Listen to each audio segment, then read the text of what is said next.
Bonjour et bienvenue sur CLTV dans notre émission Des entreprises et des hommes. Au nom de toute l'équipe de Contribution Libre, je vous souhaite une excellente année 2013 et formule le vœu qu'elle participe plus activement que jamais à la réflexion sur l'entreprise durable et responsable. Au programme de notre émission de rentrée, un sujet pleinement d'actualité, l'innovation sociale. Qu'est-ce que l'innovation sociale? Comment se manifeste-t-elle?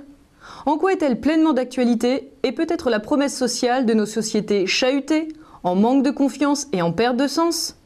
Quels sont ses liens avec l'économie sociale et solidaire? Pour en parler, nous avons rencontré Catherine Bellotti, fondatrice et dirigeante de Social Innovation, qui accompagne les entreprises dans leur stratégie d'innovation. Elle a la particularité d'avoir passé plus de 20 ans en Suède, dans un pays qui est souvent cité comme modèle en matière d'innovation sociale. Bonjour Catherine Bellotti. Pour ouvrir ce premier volet consacré à l'innovation sociale, pouvez-vous tout d'abord nous dire ce qu'est l'innovation sociale? Écoutez, je vais vous répondre déjà en vous disant c'est quoi l'innovation. Et quand on pose cette question, j'ai l'habitude de dire l'innovation, c'est mettre une idée nouvelle sur le marché. Alors c'est une définition qui est assez ramassée, assez simple, mais en même temps concise, parce qu'elle englobe tous les éléments essentiels de l'innovation. Elle dit d'abord idée nouvelle, nouveauté évidemment, mais elle dit aussi qu'une idée nouvelle ne suffit pas pour générer de l'innovation. Pour générer de l'innovation, une nouveauté doit créer de la valeur qui se réalise, se partage dans une relation d'offre et de demande sur ce qu'on appelle communément le marché. Ce qui veut dire qu'un certain nombre d'acteurs, un nombre suffisant d'acteurs trouvent du sens, de l'intérêt, de plus d'efficacité à faire usage de cette nouveauté.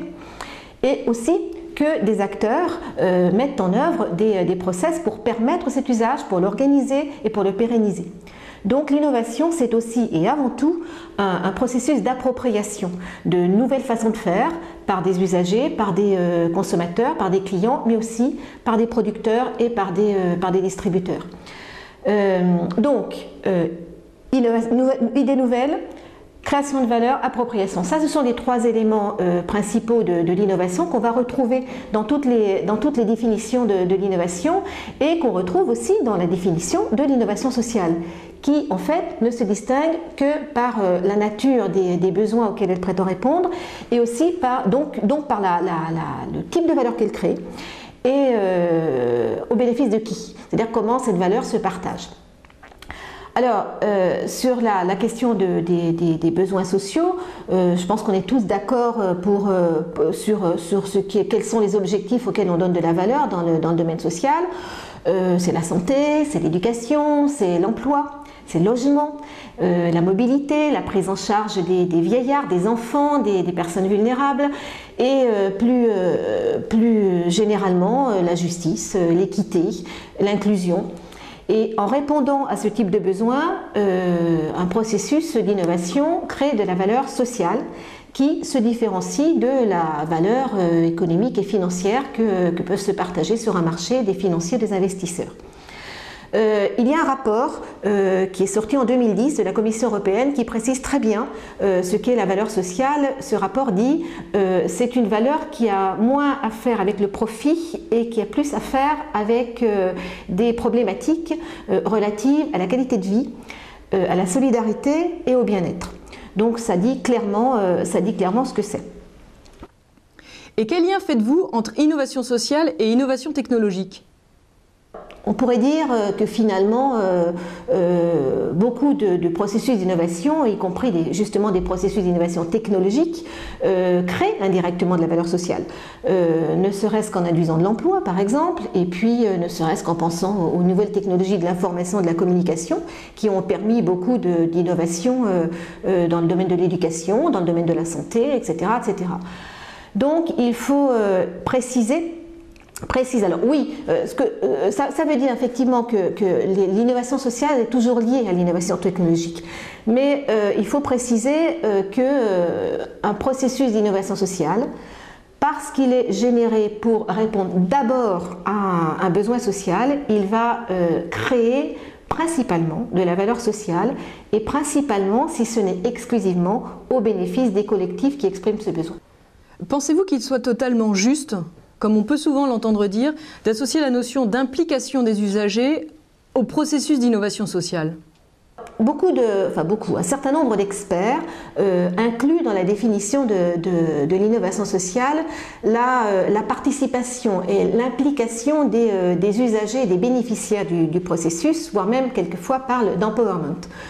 Je ne pense pas que ceci soit significatif, qualifiant uniquement pour l'innovation sociale. Je pense que l'implication des usagers, des clients est aujourd'hui une nécessité de plus en plus fréquente dans tout processus d'innovation.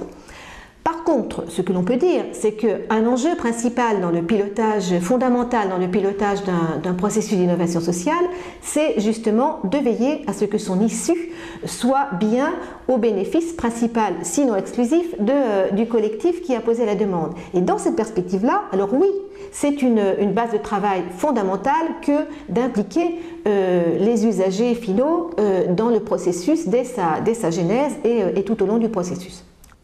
L'innovation sociale apparaît comme un concept relativement récent. Que pouvez-vous nous dire là-dessus ?